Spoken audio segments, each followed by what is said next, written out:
Assalamualaikum, selamat sore teman-teman. Hari ini kita sedang berada di Desa Melangi.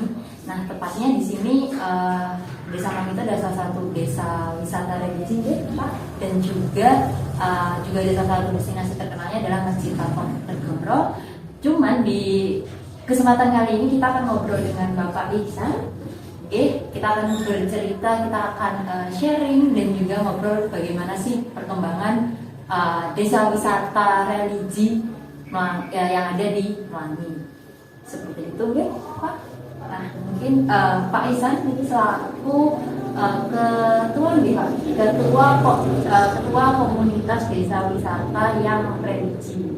Seperti itu. Nah, mungkin bisa kita mulai ya, Pak, untuk pertanyaan. Oke, pertanyaan yang pertama dari saya, Pak.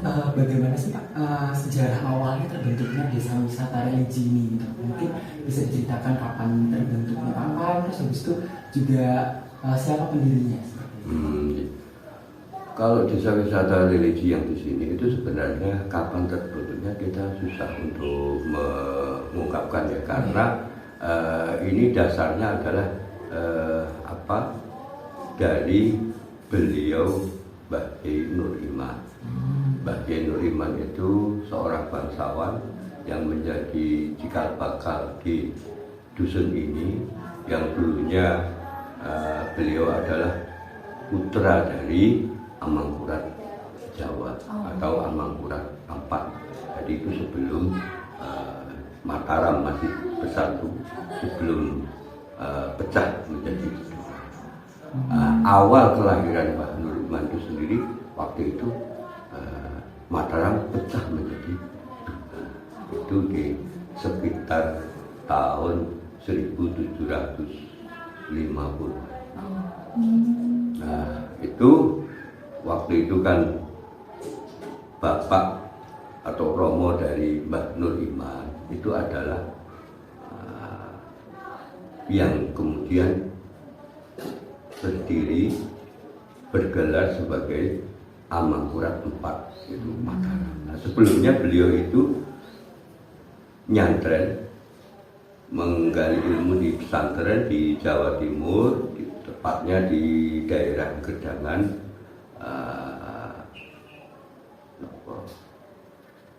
Surabaya.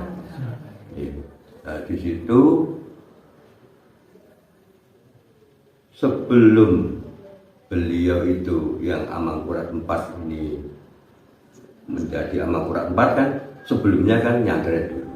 Nah, ketika di pesantren itu ada kunjungan dari Adipati Pasuruan, namanya Pangeran Untung Suropati, kemudian melihat beliau ini itu terus disapa, loh, sampai kan putra dari Mataram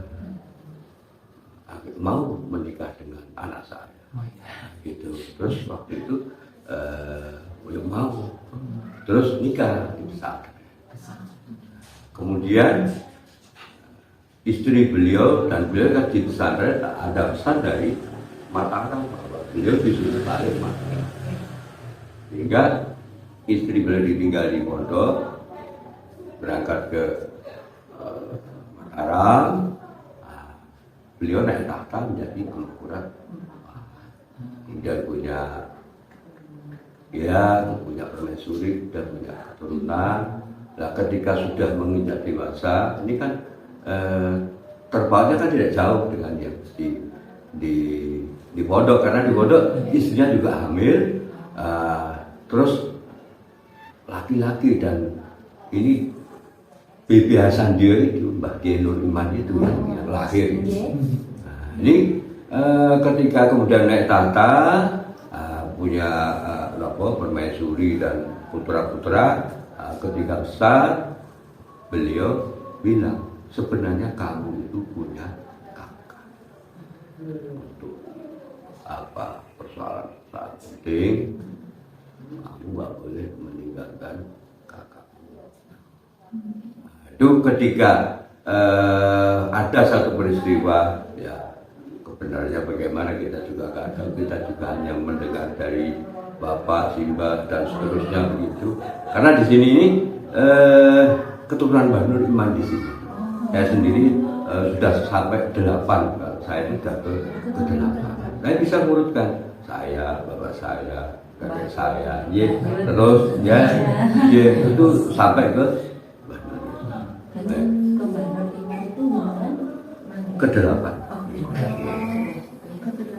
Iya. 8. Itu nek cara urut-urutannya pun angel. Nek anak, bapak, mbah, terus Mbah Buyut, gitu, Mbah Cangga, lah itu kayak malah kurang ngerti jenenge. Nah ini kemudian setelah itu Mbah Kiai Nur Iman ini mendakwakan agama, mulai perjalanan dari Jawa Timur ke sini, ke Jawa Tengah, Kedu, terutama wilayah Kedu, kemudian sebagian Kedu yang sebelah barat. Jadi ini banyak keturunan Mbah Nur Iman. Kalau kembali lagi ke tadi, bahwa ini mulai kapan wisata religi ini sulit diingat karena anak cucunya itu terus ziarah sih. Ziarah sih. Jadi apa namanya Pak? Dari ziarah itu terus dari pemerintah daerah itu dibilang wisata religi, itu wisata ziarah atau wisata religi. Ini permulaannya itu tadi ya, awal kan misalnya seperti kita jenengan ya punya orang tua, masih orang tua, mbahnya masih juga ya. Mbah Buyutnya lah, Mbah Buyut udah nggak ada gitu. Ini terus ziarah gitu. Karena di sini ziarah itu sebagai satu ajaran, suatu yang sifatnya ajaran itu nanti bisa lanjut.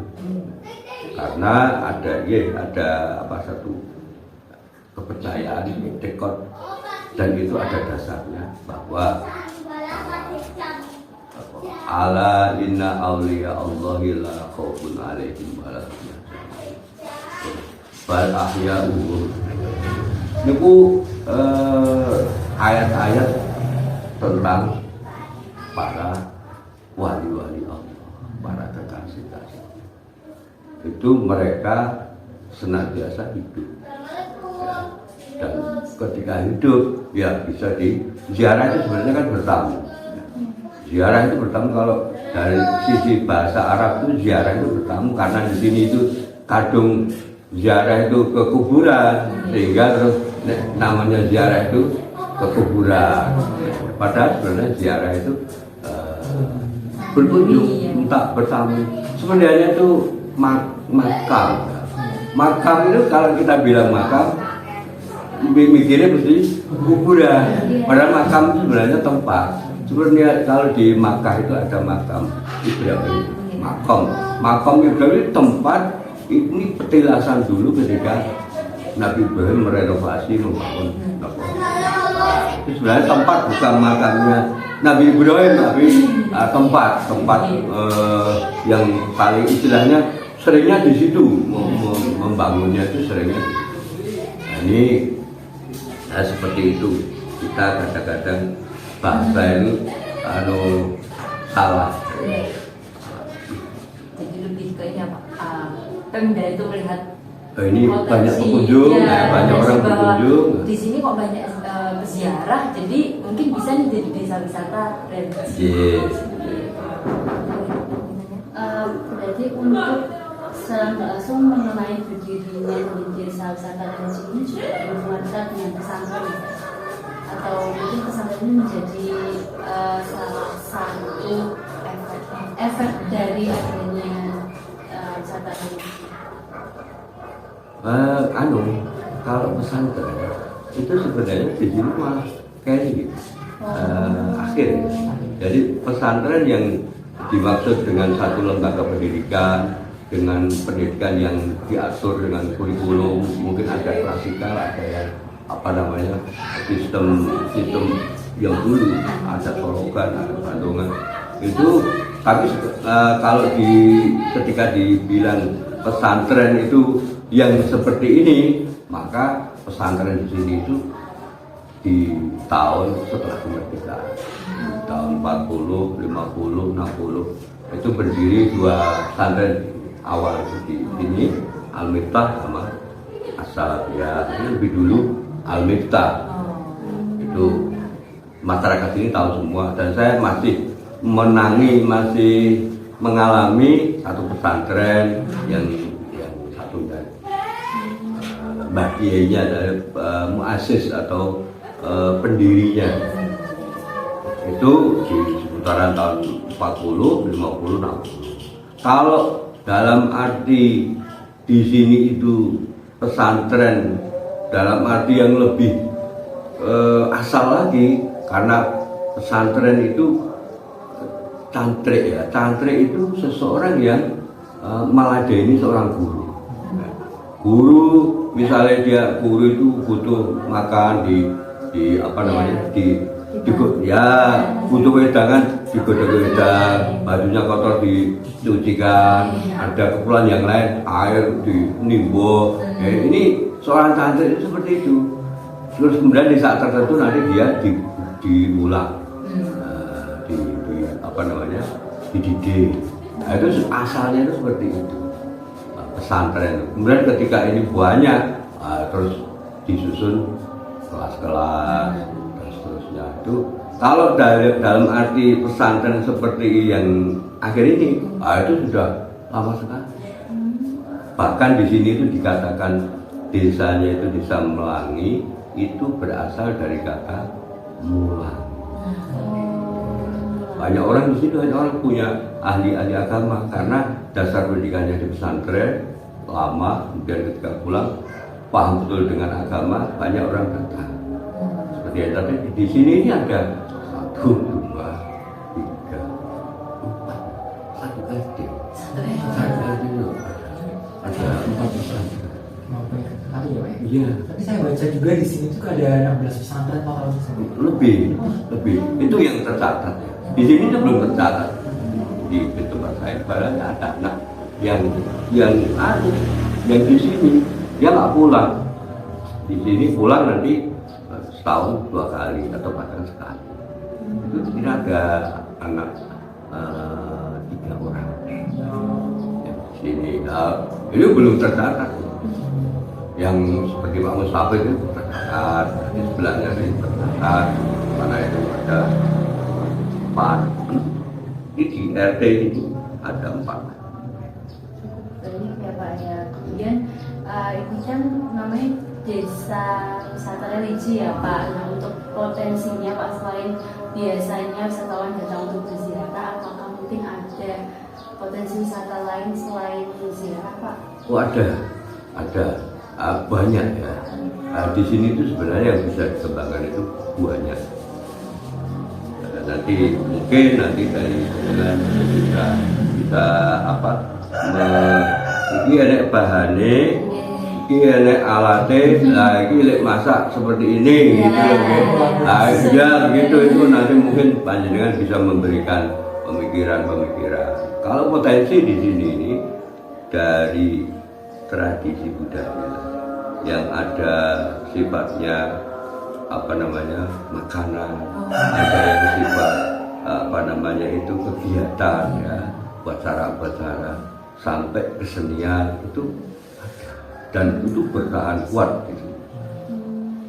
Untuk contoh dari kesenian itu sama adat itu apa sih Pak? Ya. Di Desa Melangi. Oh kalau kesenian, kesenian itu ada 2 di sini. Yang paling menonjol itu 1 itu yang anak muda sak jenengan. Tapi menurut saya di sini itu pelaku kesenian itu laki-laki. Itu ada yang namanya Kojan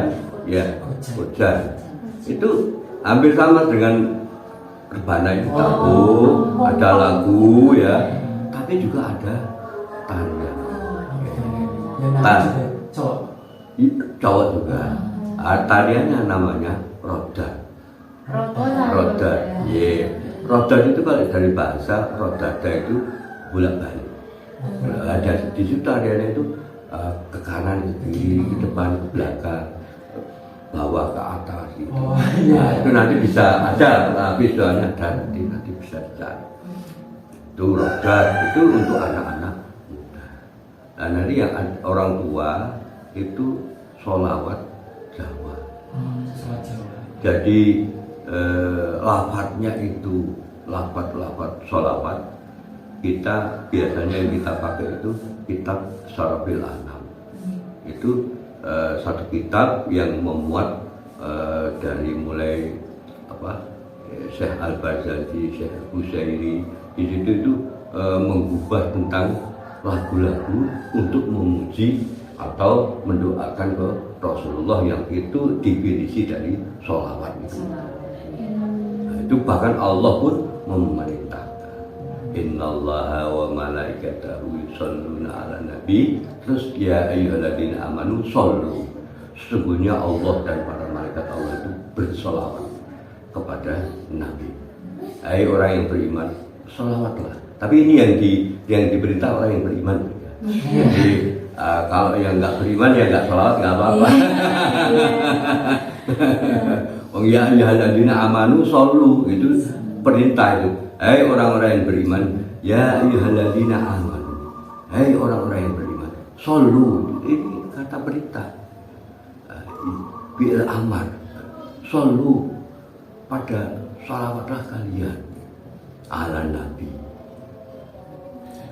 Berarti ketika nanti ada wisatawan atau teman-teman dari luar daerah yang ingin melihat bagaimana sih sholawat Jawa, bagaimana sih tradisi tarian dan itu bisa dibawa ke sini nih Pak, tidak menyaksikan. Oh bisa. Nah bisa. untuk tariannya sendiri Pak tadi ya, itu dilaksanakannya kayak setiap kapan atau ada waktu tertentu? Iya. Kalau yang ini dua-duanya berjalan. Ya, dua-duanya itu berjalan. Cuma yang satu ini sudah agak istilahnya menurun, ada penurunan. Yang kojan atau rodat itu ada penurunan. Di sini itu setiap ada orang sunatan atau orang nikah itu ini selalu muncul. Orang menjadi kebanggaan orang sini ketika mereka ketika menikahkan anaknya nanti ada ada sholawat Jawa itu, ada kojan gitu.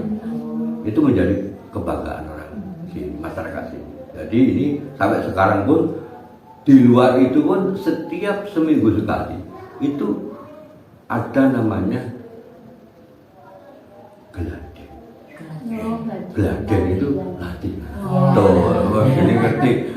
Geladen itu latihan itu selalu dan seusia jenengan udah pada bisa. Padahal itu kalau dilihat materinya itu ngomong Mbak. Kalau apa males itu karena lagunya lagu Jawa. Cuma lafadznya itu lafadz Arab. Ada sebagian gubahan lagu Jawa disisipkan ada.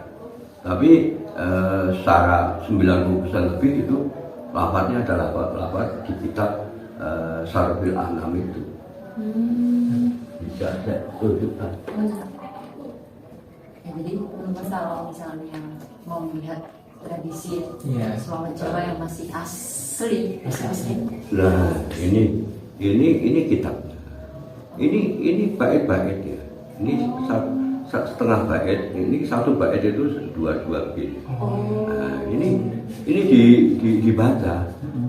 Kalau yang bait seperti ini nanti ini lagu, ada lagunya. Dan lagunya itu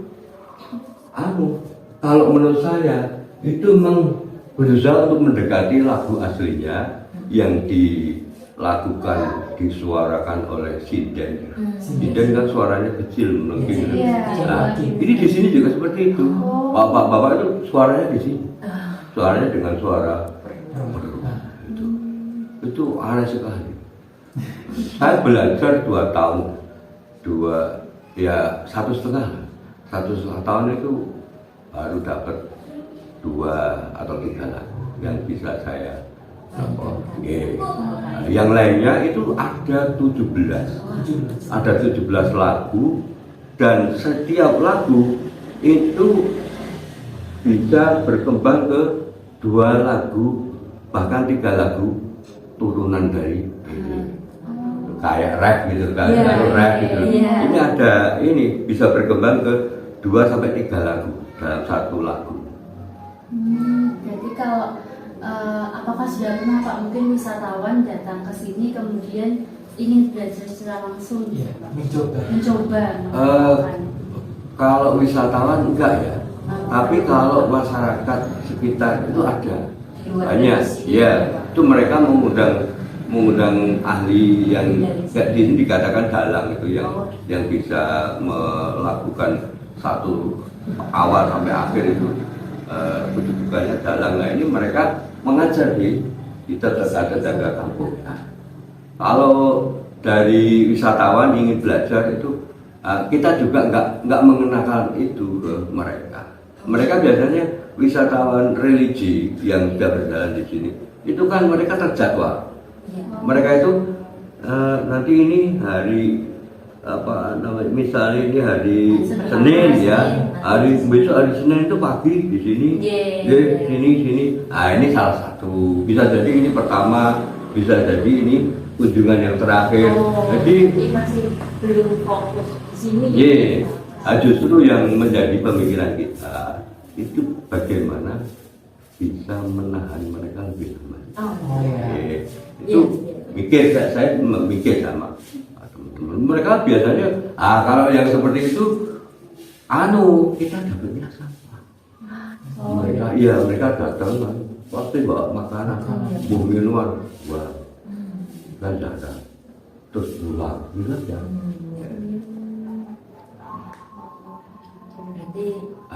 Coba dengan ini mas, itu kira-kira nahan mereka untuk berkeliling senang ya Pak di sini lihat Mungkin bahwa kalau berkeliling nggak apa-apa, tapi sampahnya itu loh dibawa kembali aja.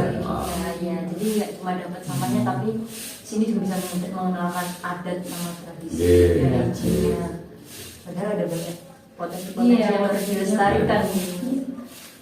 Mungkin untuk dari atraksi tadi sudah ya Pak. Lalu ini untuk pengembangan pariwisata di desa wisata religi ini Pak, bagaimana sih para warga ini, para masyarakat yang di sekitar Melangi ini berpartisipasi dalam pengembangannya Pak, pengembangan desa wisata ini biar tetap berjalan terus gitu.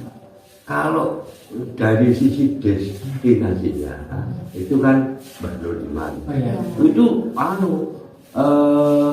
mereka sendiri atau wisatawan sendiri yang merasakan. Kita nggak bisa untuk berpromo mari jalan ke sini, itu nggak begitu ya. Ya nggak seperti itu. Justru saya berpikir malah yang tadi itu, bagaimana kita bisa melakukan sesuatu yang bisa menahan mereka sejenak lebih lama. Itu karena kita juga sering dapat ilmu, baik itu dari dinas, baik itu dari lembaga-lembaga yang berkaitan dengan wisata. Itu kita ada sering bertemu, kemudian mereka memberi pandangan-pandangan. Itu terserah ke kita. Salah satu yang kita pikirkan sekarang itu bagaimana bisa menahan mereka. Dan juga mengenai sampah ya Pak. Sebenarnya menahan gampang, di portal aja. Bisa keluar dulu ya. Kalau ini Pak, respon dari masyarakat, misal ada yang kan sekarang fungsinya masih di masjid nih Pak. Nah, itu respon masyarakat itu apakah terbuka atau akan sedikit diganggu dengan banyak kan pasti Pak untuk ziarah itu masyarakat. Jadi kalau karena ini ajaran yang sama dengan yang ada di masyarakat kita, warga Al-Sunnah sama salah satu ajaran yang kita lakukan adalah berziarah. Nabi juga memerintahkan untuk berziarah. Nah itu gangguan apapun masyarakat itu bisa menerima. Misalnya merasa terganggu tentang perjalanan jalan dari buka uang, itu mereka memaklumi. Seperti itu. Baik, kemudian ini kan berdari data utamanya berdari daerah ya Pak. Ketika wisatawan ke sini apakah ketika berziarah ini sudah ada pemandu Pak. Jadi ada dari desa wisata Mangi yang mendampingi wisatawan ketika kesini. Oh ya, itu biasanya permintaan. Itu biasanya nanti dari lembaga pendidikan. Kita sudah sering menerima tamu yang dari sekolah-sekolah. Oh, sekolah. Itu ya, itu sekolah itu mereka nanti minta kita untuk bercerita tentang masjid, bangunannya seperti ini, atau bahkan hal-hal yang ada filosofinya apa, itu mereka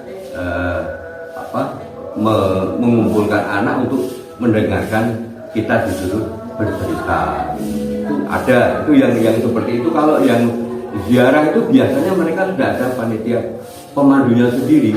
Istilahnya kalau orang berumroh itu sudah ada mutawifnya, sudah ada pemandunya gitu, sudah ada. Sudah mereka bawa dari rumah untuk mengkoordinir mereka, dan mereka nggak menuju ke arah misalnya ingin tahu ini seperti itu, enggak. Mereka langsung ke ziarah ya. Misalnya dia ingin ke kamar mandi, terus ini belum sholat ke masjid, habis itu terus ziarah gitu aja. Jadi ada memang ya, ini sekarang berkembang ya, yang ini kelompok pelajar itu dari sekolah, ada MI, ada SDN, itu yang sering dari daerah Purworejo ke sana, ke barat, Purworejo, Kebumen, Cilacap, itu sering kita menerima tamu. Ini ya Pak, anak-anak sekolah yang kayak seperti kunjungan. Yes. Mereka ziarah juga, mereka tapi juga ziarah. ingin tahu ini sejarahnya Iya, gimana. sejarahnya. Terus kemudian masjidnya itu seperti ini, apa kok dibikin seperti ini? Itu mereka boleh tanya. Bah. Nanti langsung bisa menghubungi ke Bapak juga, Iya, bisa terus dibonding. Bahkan ada yang nginep, yang ziarah umum tadi itu kita sering menerima tamu nginep untuk 2 bis. Di sini ada homestay Pak? Homestay ada, cuma untuk yang tamu yang seperti itu nggak memungkinkan. Ini ada homestay itu ada 2 milik pribadi ya, itu juga sering disewa. Tapi yang ziarah yang sifatnya rombongan banyak sekali itu, mereka nginepnya nanti di balai. Jadi di depan masjid itu ada balai, 2 balai yang ini masjid utama, ada serambi, kemudian kolam, terus di sini ada bangunan balai utara karena di lor. Balai lor sama balai gitu. Ini yang selatan itu untuk naruh barang-barang yang di bawah. Itu kan 2 lantai, tapi lantainya di bawah. Lantai yang satu di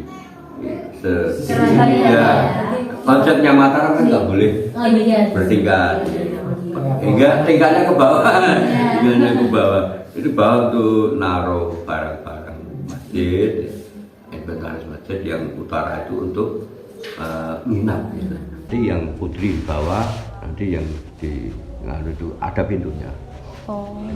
Itu kalau untuk 2 bis cukup.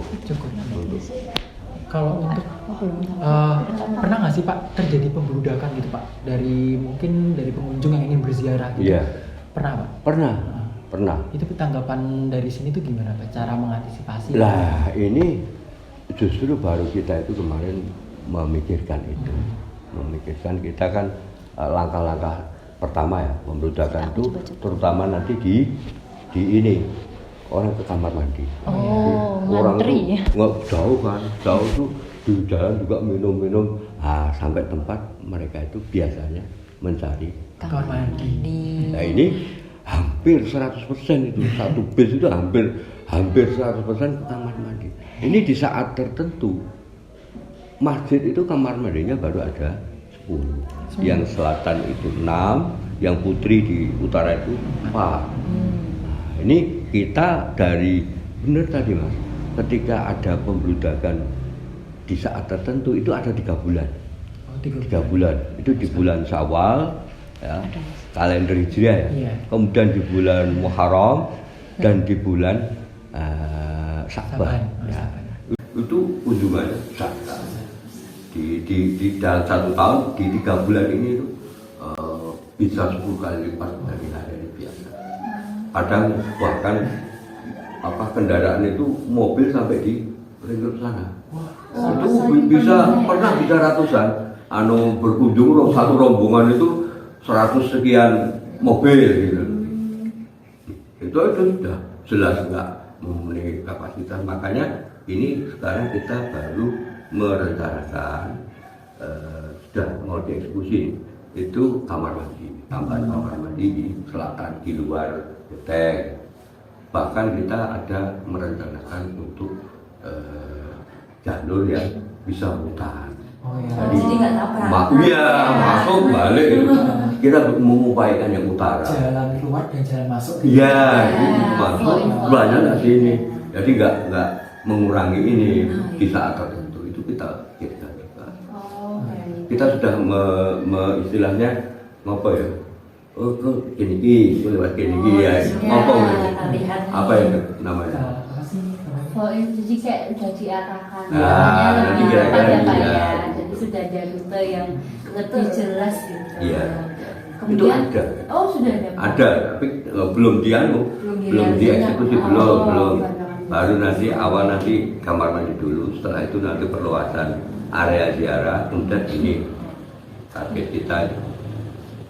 Pak, tadi kan toilet kan itu masuk amenitas ya Pak ya? Iya. Amenitas seperti apa namanya, masjid kan sudah banyak di sini Pak. Toilet kan nanti akan ditambahkan lagi. Iya. Lalu tempat parkir juga nanti mungkin akan disediakan lagi lebih Iya. luas ya Pak ya? Iya. Dan ini juga terkait dengan tempat makan para pengunjung nih Pak. Iya. Saya melihat di luar sana sebelum masuk ke desa Melangi ini terdapat seperti food court gitu, seperti tempat buat makan gitu ya Pak. Iya. Itu tuh UMKM atau bukan ya Pak? Itu itu masyarakat. Oh, masyarakat. Masyarakat untuk banyak bukan, tapi digunakan banyak orang juga. Jadi dikelola oleh masyarakat gitu ya Pak? Iya, Dikelola iya. masyarakat. Oh, seperti itu. Kemudian ini Pak, untuk sekretariatannya nih Pak. Nah ini kan kalau kita tadi kan diarahkannya ke sini ya Pak. Nanti ketika kalau wisatawan datang untuk bisa melihatnya itu gimana Pak? Apakah ke sekretariatan atau mungkin langsung ke Mas saja? Ya itu tadi kalau apa yang tadi yang misalnya SMP mana gitu Iya, ya, iya. sini itu menghubungi saya. Oh. Tapi kalau peziarah itu nanti yang nyambut Bu Puro itu. Oh, jadi perbedaannya Karena mereka memang langsung Iya, gitu sih. kebutuhannya berbeda. Iya. Kadang memang kalau bicara pariwisata ya, itu memang untuk wisata sini itu sangat beda. Sehingga saya sendiri kadang susah gitu loh, cara istilahnya, oh itu nggak bisa diterapkan di sini, nggak bisa. Ya. Sebenarnya penyambutan tadi itu bisa dilakukan. Misalnya yang ada hujan itu anak-anak kecil Ya, menabur rebana. Cuma itu waktu yang wisatawan ke sini itu jarang sekali yang menghubungi. Datang gitu aja. Ya datang gitu. Ya. Komunikasi. Iya. Terus Nggak ada. Yang menghubungi biasanya yang nginep. Dan itu jarang. Setahun mungkin 2-3 kali. Oh. Itu yang nginep. Itu mereka menghubungi biasanya. Terus kemudian nanti dari pihak ketakmiran, saya sendiri juga urus masjid ya, terus koordinasi, itu kira-kira nanti seperti apa gitu. nanti kita bawakan wisatawannya ke sini. Nanti menghubungi Bapak dulu. Oke. Kita butuh penampilan nih. Oh, ini sakit. Iya. Cuma jangan dadak gitu. Oh, iya. Besok tanggal sekian kita mau berkunjung. Iya. Ya, bisa. Oke, baik Pak. Kemudian ini kan banyak wisatawan yang dadaan ya Pak. Nah kalau dadaannya apakah dari desa wisatanya sendiri juga ada yang standby Pak? Jadi takutnya kalau ada tiba-tiba wisatawan yang Oh, ada, datang tuh, Iya. Ada, Pak. itu ada. Yang kita sudah rintis buku tamu itu 2 tahun yang lalu. Kita bikin buku tamu. Di situ kolomnya itu mulai dari nama kelompok ya, atau nama perseorangan. Biasanya kan kelompok mana yang dari mana, dari pondok ini atau dari pengajian ini, yang peziarahnya itu. Dan nanti kemudian ada yang salah satu ngisi kan nanti Di situ ada alamatnya, kemudian ada nomor HP-nya, kemudian ada apa namanya jamnya. Kita kasih. Karena ini untuk evaluasi kira-kira di dalam kunjungan itu paling sering jam berapa itu kan penting bagi kita mengelola. Itu alhamdulillah sudah berjalan bagus. Cuma memang belum bisa setiap saat ya. Itu biasanya ya jam kerja ya dari pagi sampai sore itu sudah ada tugas yang kita pasang. Jadi penataan sumber daya manusia. Tadi kan sebelum kita mulai sendiri saya sempat ngobrol sama Pak Ihsan sebentar berkaitan dengan terdapat 2 desa pengurus ya Pak, pengurus desa wisata dan wisata Mani. Nah untuk kedua hal itu Pak, apakah dua-duanya berkolaborasi atau tidak? Nah itu kan berarti dari satu desa ada 2 ya Pak ya. Nah itu perkembangannya sampai sekarang bagaimana sih Pak? Iya.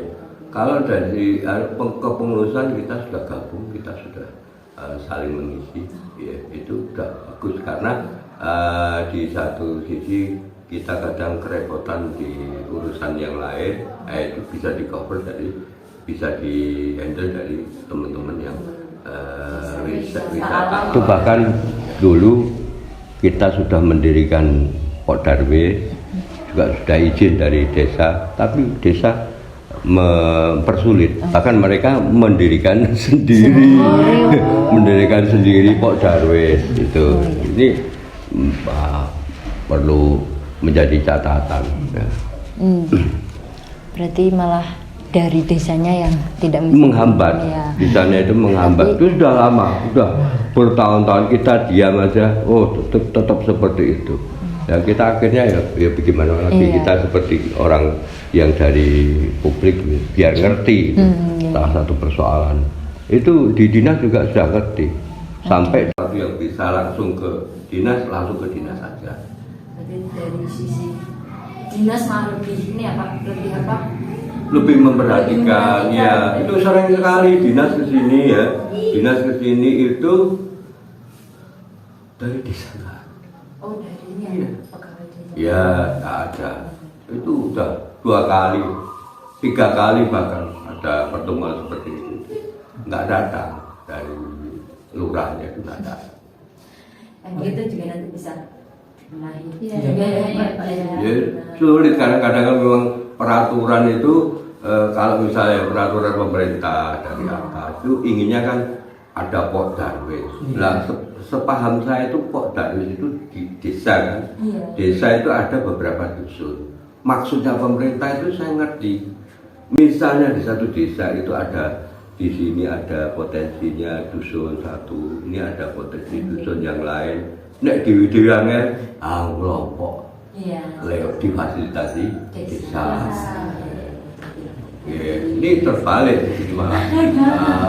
Pok Darwis itu malah menghambat karena Pok Darwis itu didirikan oleh desa itu sendiri, tidak dari pelaku-pelaku wisata. Saya justru ada mungkin nanti ini bisa jadi apa namanya kita bisa dapat solusi.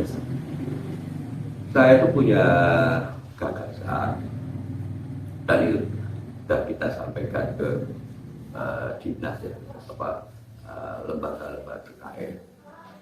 Saya itu punya gagasan ini, wisata religi menurut kita. Jadi ini wisata religi yang ziarah gitu ya.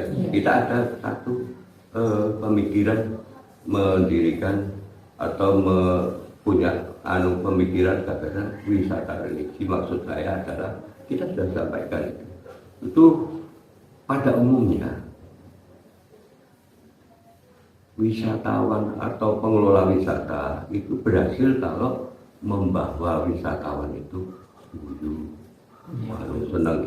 Nah kita terbalik, kita dianggap berhasil kalau bisa membawa wisatawan itu sedih, nangis gitu.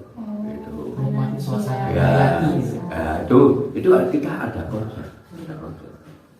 Justru saya itu malah berpikir begini. Ini mungkin menjadi bahan pikiran dan masih ideal, gitu. Idealisme ini saya kuat banget ya. Seseorang ini misalnya salah satu yang sasaran, sebenarnya sasarannya kemana saja, ke siapapun. Tapi salah satu contoh, ada seorang pejabat dilantik. Itu kalau orang agama Islam, dia diungguli Quran, diungguli kitab sucinya, dia bersumpah di bawah Al-Quran sebagai kitab suci yang menjadi agama. Disumpah untuk begini, nggak boleh begini. Terus di perangkat negara ada polisi, ada kejaksaan, ditambahi orang mandi, orang mandi. Lah mungkin lewat ini wisata religi. Seseorang datang semalam ke sini, kita gampang aja kita ajak sholat bersama. Ya, kemudian nanti kita di situ ada metode untuk mengingatkan kembali manusia itu dari mana, terus sekarang ini di mana, terus selanjutnya mau kemana, orang harus bertanggung jawab. Kita ada hal-hal yang justru tadi berhasil ketika uang yang dijak itu nangis. Lembuk menawa nanti ketukan sing dari dalam itu bisa merubah seseorang. Mungkin ini hanya kita baru dapatkan hari ini menarik sekali, mungkin bisa kita kembangkan juga Pak. Sebenarnya itu nggak butuh kalau secara finansial nggak butuh tanah, ya mungkin tanah nggak tahu saya. Tapi kalau bangunan itu mending bangunan yang justru terkesan kuno ya, atau paling tidak itu kalau bikin sekarang ya dari bambu, itu justru membawa wisatawan itu kembali ke jejer karo alam. Iya, suasana yang berbeda. Berbeda dari hidup ke kota ya.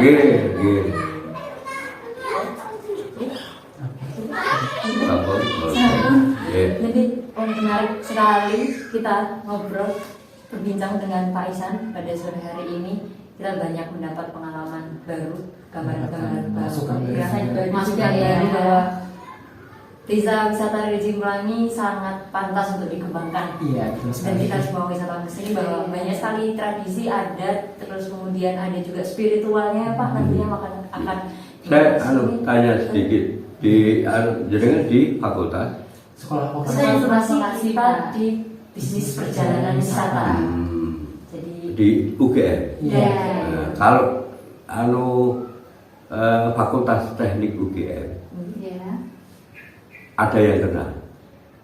Maksudnya luas kan? Kalau kenal sedikit aja. Beberapa. Maksud saya itu di Melangi itu mungkin salah satu untuk menarik wisatawan. Itu di sini tuh kan ada ini. Jadi di masjid itu ada tutup. Seperti kubah itu ya Pak ya. Itu kan sebenarnya keperluannya kan hanya seminggu sekali. Nah, kita sama teman-teman itu ada gagasan payung. Payung tidak harus mahal seperti yang di Medina ya, dia otomatis gitu. Kita nggak otomatis, kita pakai saklar aja. Kita buka jam 9 pagi di Jumat sampai jam 1 siang dari Jumat, lainnya ditutup gitu loh. Itu karena itu fungsinya memang untuk kita Jumatan itu sudah sampai di pelataran, sampai di halaman. Sementara keperluannya hanya di itu, di yang lain itu jarang sekali memerlukan seperti itu. Sementara ini oleh pihak keraton ini dianggap kurang elok gitu loh, karena menutupi pandangan. menutupi arsitektur gitu. Iya, makanya kalau mungkin ini Iya, tadi iya. pemikiran juga mungkin Iya. ibaratnya ini tadi ada bahan makanannya ada, Iya. alatnya ada lah. Kita menyusun Dengan dengan ini saya berharap begitu. Oke. Pertemuan nggak berhenti hanya Iya. di perbincangan. Iya betul Pak. Ini nanti insya Allah kita akan kita ini juga di YouTube sih ya Pak ya. Iya. Jadi dosen kita kalau Akan dosen melihat. Pak panggil Pak Iya. Fatkur Rahman. Oh iya. Itu dosen kita beliau memang mintanya kita bergabung dengan masyarakat, kemudian menampung ide-ide dari masyarakat seperti apa, terus nanti ini akan kita bantu atau kita besok Pak kalau kita ada tugas Iya, lagi kita ke sini mencoba untuk menyampaikan betul. Ternyata gitu ya. tidak hanya dari pariwisata, dari teknik arsitektur, Iya lah, Pelangi ada. juga harus tetap Iya, diperhatikan. iya. Ya, mungkin sudah. Cukup, Bapak. Bapak, Iya. kita harus Sama-sama. Iya, kalau sudah sama-sama. menyempatkan waktunya berhasil hari ini, bila kita ada salah kata ataupun pertanyaan yang kurang menyenangkan nanti Bapak dan semoga bisa dimaafkan dan kita bisa bertemu di dalam waktu.